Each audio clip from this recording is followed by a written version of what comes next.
I'm Susie Murphy. I'm a director of Kid Invent Mentors, which is a company that supports kids who are curious about innovation, or if you have an innovation that you've already created and want to bring it to market, we provide the step-by-step on how to do that. And I've got my cohort here, Mr. Warren Wilson, who will introduce himself as well. You're muted, buddy. How about that? There you go. All right, I'm Warren Wilson. I'm an inventor, and I love inventing. I've had a couple of successful inventions in my life, which have done pretty well for me. And I'm here really because I love what Susie's doing, and I'd like to get into that more. Just helping out other inventors, particularly young inventors, get their dreams off the ground, turn their dreams into reality. I was fortunate enough to have done that. I know the excitement involved in doing it, and I know the work's involved in doing it. So I'm here just to help people out and be a cohort to Susie. All right. Is it okay if we start the slideshow, Colleen or Michelle? Yes, please. Yeah. Go ahead and start sharing. Introduce myself. I'm Michelle Munson. Oh, hey, Michelle. Hi, in inventing and doing other things with students in STEM. And so I'm here to help however I can, and excited to hear all the great things. All right. Is there anyone else that needs to introduce themselves before we start, Colleen? Nope, that's good. Yeah. Thank you. All righty. I will start the share of my screen. Okay. Everyone see that? All right. Absolutely. Can you see my? Okay, great. Yes, all right. We can see it. Oh, thank you. So where does inventing come from? Well, inventing really comes from the inside out, and Warren and I are going to talk a little bit about that today. It's not some magic fairy dust that just kind of sprinkles down. So we'll kind of take you through where it comes from.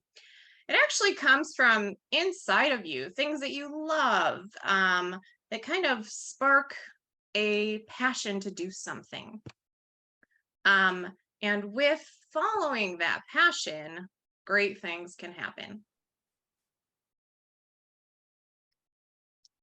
Where are the ideas coming from besides inside of you? What kind of gets you thinking about those ideas? So being naturally curious. I know that I have a 7-year-old and he asks me questions all day long. And so if any of you are like him, it is good to be curious. I know I was that way as a child, and I have a feeling Warren might have been the same. Wanting to know more. Why? These are great ways to stimulate ideas. Things in your life that you experience sometimes spark an idea. Wanting to change or fix something. I know that for me, if I'm trying to use something and it's not quite working the way I want it to, I think, I bet there's a better way. And so that is a great way to spark a new idea. Making up games. I know as children or even adults, like you're playing a game or hanging out with friends, and you come up with new rules to things just to make it more fun and interesting. And then lastly, talking to friends and family. Great conversations lead to great ideas. And I'm going to let Warren add to this list because I know there's way more than what we've got here. Thanks, Susie. Actually, one of the key things you said was, and Stuart actually said this as well, about it's doing something that you love and a natural extension of what you love. And when I was a kid, I just used to like making stuff.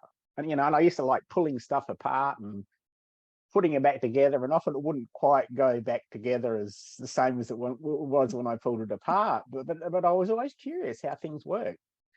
And what I found was that I just like you know, because I loved making stuff, that's what led to my inventing.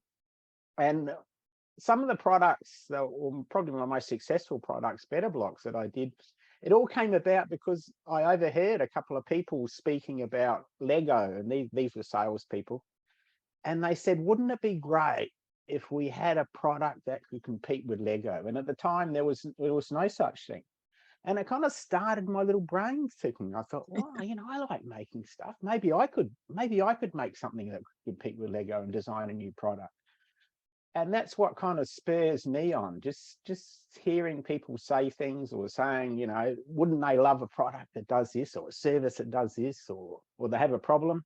And it kind of starts my thinking, well, maybe I can solve that. And that's what inventing really is. And it's about solving. But to me, the key is, as inventing's not always easy, right? Like it can have great rewards, but often, you know, you have a bit of a rocky road inventing because you're doing something you've never done before. And I find that if I'm doing something that I love, I can go over the rocky roads much easier than if I'm really kind of force myself to do it. And that's why, you know, we talk about doing things you love, and also inventing comes from the inside out, because it's that passion to make it work that really makes it work. So yeah, thanks, Suzi, for. Absolutely. All right. So how do we exercise this creativity? I don't know if you've ever watched young kids, if anyone watching has little brothers and sisters out there, and the things that they do with a pot or a pan or a cup that you never thought were possible. They seem to find a new way to do something with it. Well, that is part of who we are from the very beginning. And we explore the world very innocently, but that's how we learn about the world around us. And so we need to continue to kind of tap into our inner toddler, if you will.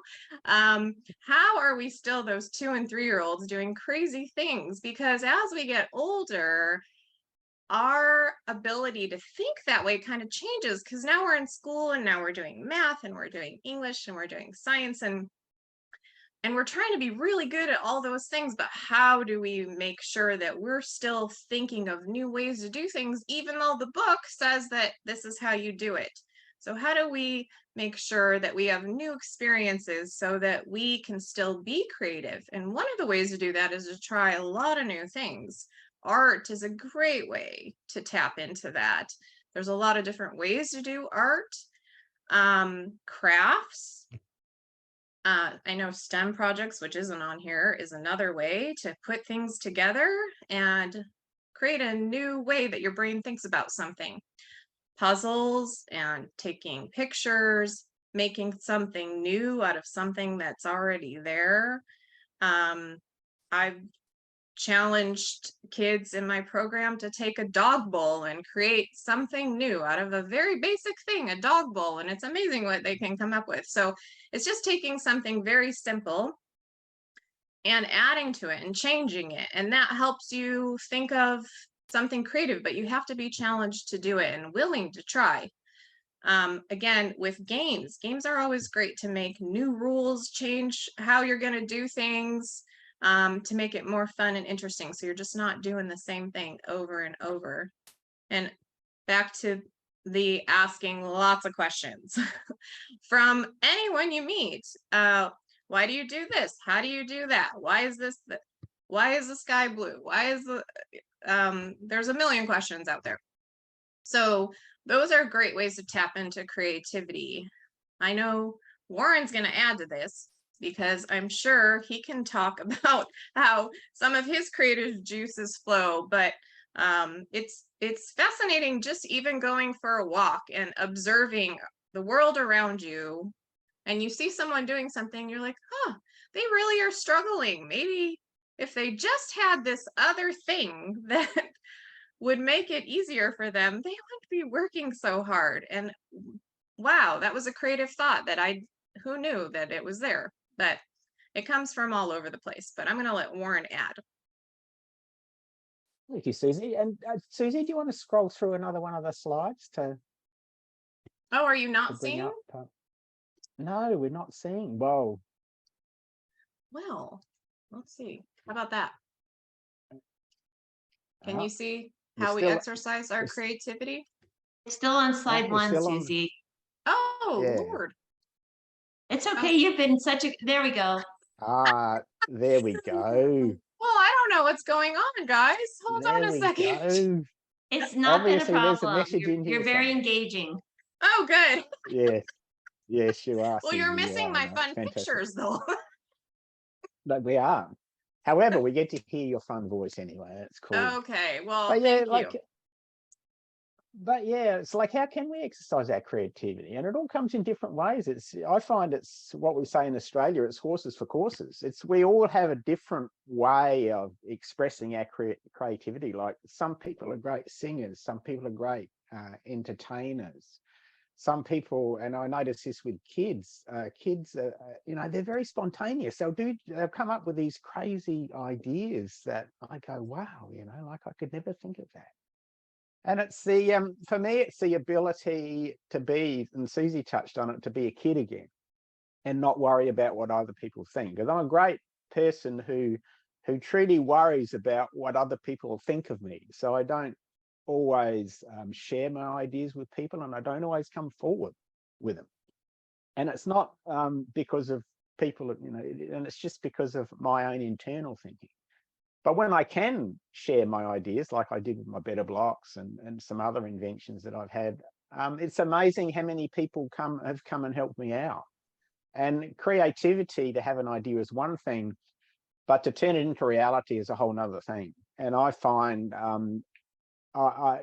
creativity I can do, turning it into reality I struggle with. So I look out for other people. I go outside and look for other people who have different skills than I have, people who can turn my idea into a business, people who can sell my idea. And that's also like a creative process, because you have to have a look at what am I good at creating, and what to turn this into a product that people can use and people can buy.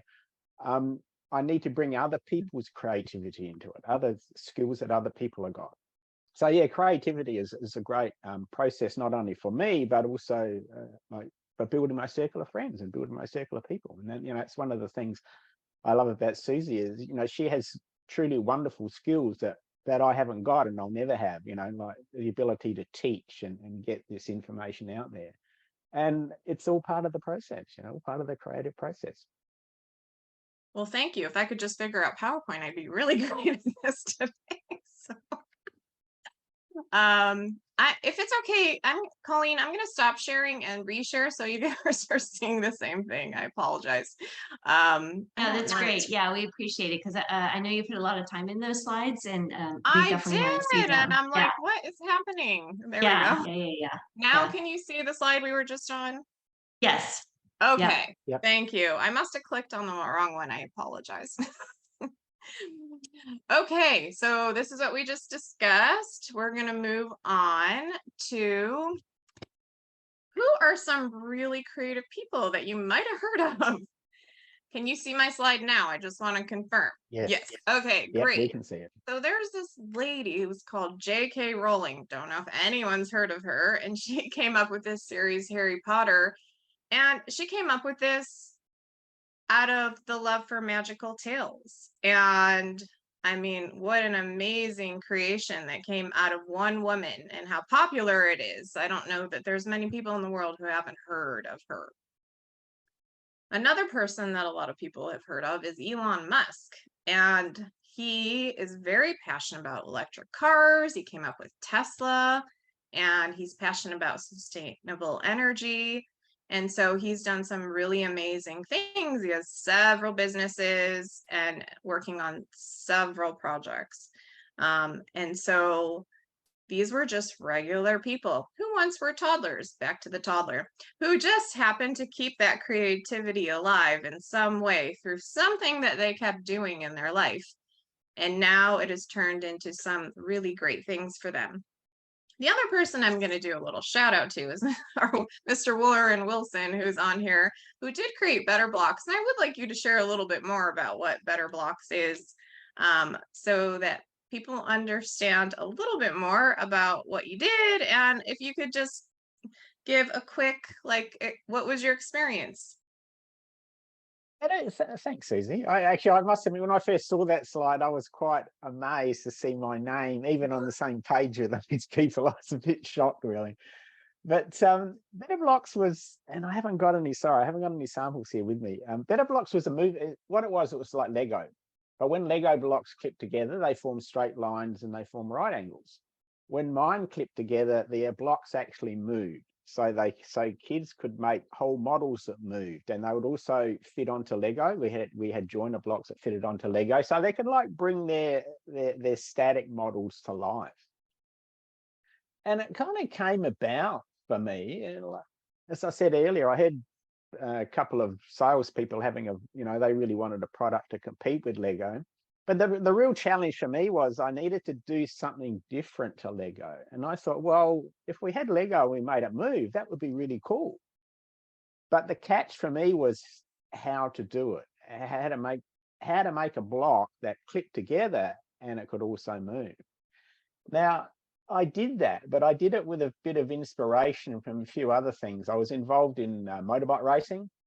So I was involved in motorbikes, and one of the things I thought was wouldn't it be cool if the blocks could click together and move like a chain on a motorbike, a chain on a bicycle, and that kind of inspired my train of thought. And in the end, I did create a block that they would click together, and they would move, and they would move like a bicycle chain. They were totally flexible like a bicycle chain.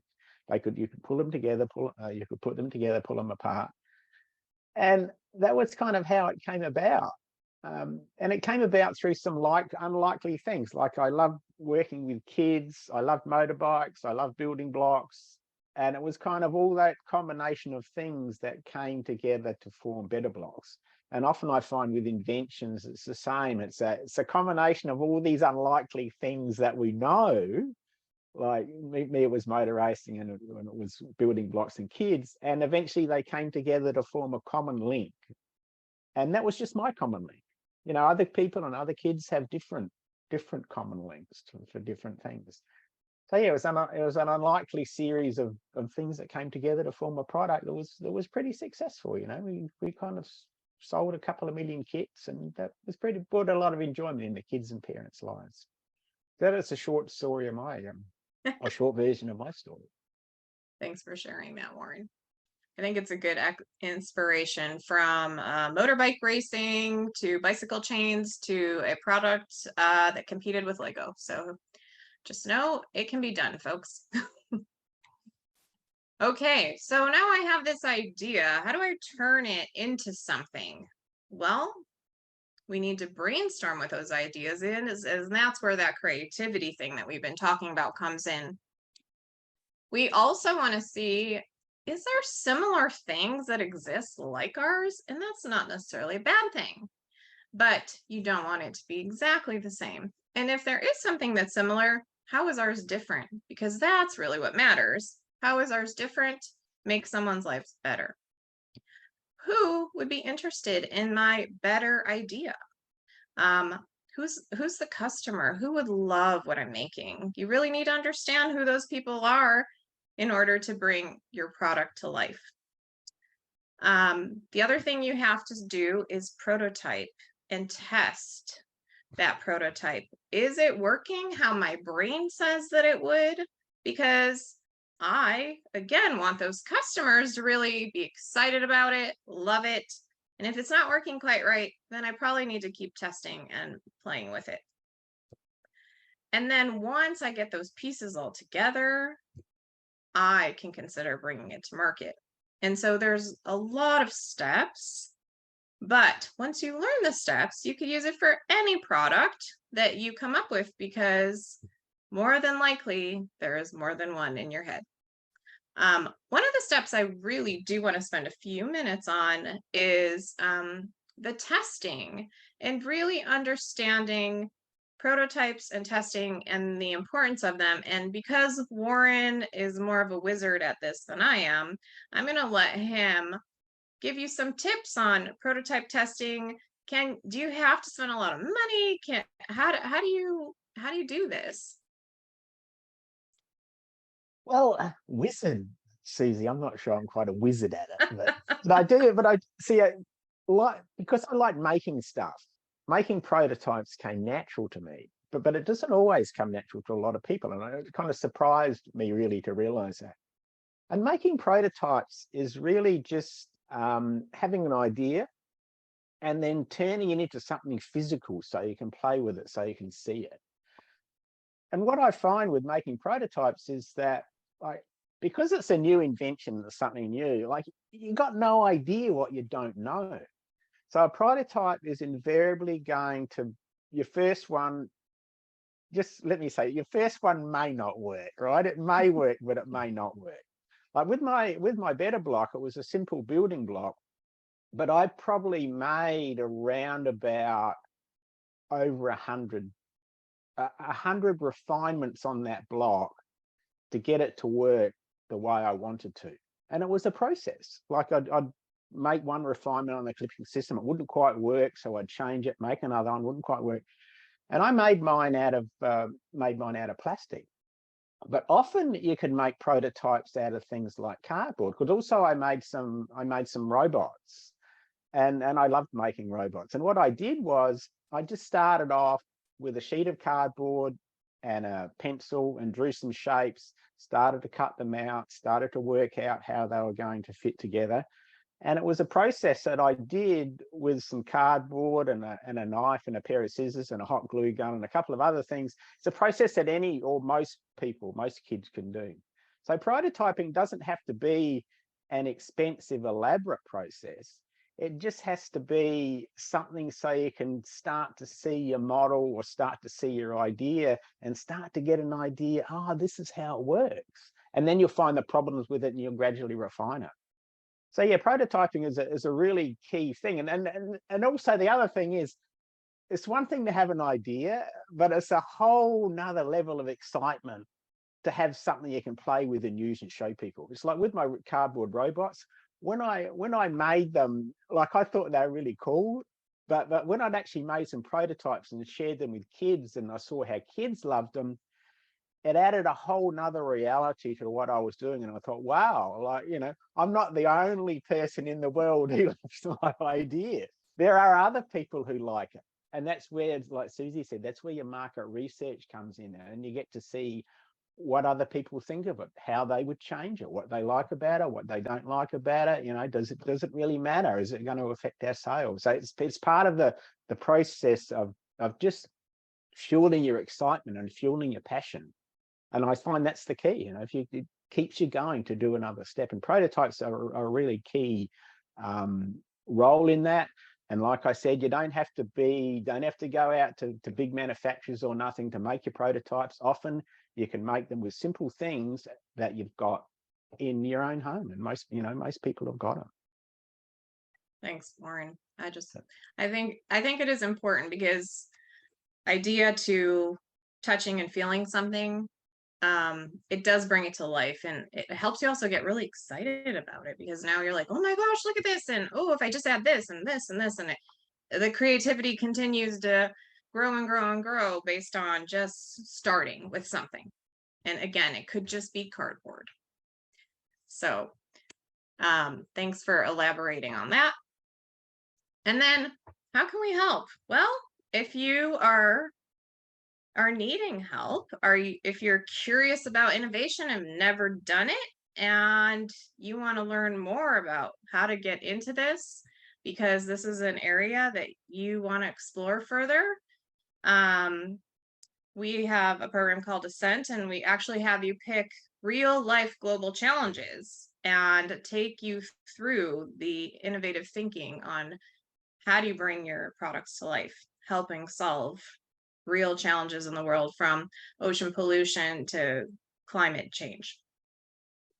And then if you have a product that you already have made and you would love to see it on a store shelf, but have no idea how to do it, we can help guide you through the steps that then you can use for any product you have going forward. And then Mr. Wilson here is also available. Both of us are available to support you in any way that we can. So that is our presentation. I don't know if we have time for questions, but here we are. Susie, we do have time for questions since you guys are the next group as well. So we could take one question. That would be great. Sure. So your idea is really cool. I just want to say I went onto your homepage for kidinventmentors.com, and I just want to say it looks really cool. And Thank you. I actually have an invention right now that I'm working on, and I've already got it developed, and I see your Summit Innovation Program. Yes. So I just thought that was really cool because that's actually one of the areas I need help on, which is filing a full patent. So I just wanted to say what you're doing was a really cool idea. Thank you. I appreciate that. Let us know. We can help you out. Yeah, some I've seen Somvi's invention on a previous gift, and it's amazing. So yeah, definitely you guys should connect. Rebecca, do you have a question? Yeah, if you have time. I was just wondering if you wanted to share anything or had any thoughts, I guess, on protecting like your idea or your invention, especially when you're like, you're entering competitions and things like that. Oh, sure. I'd love to.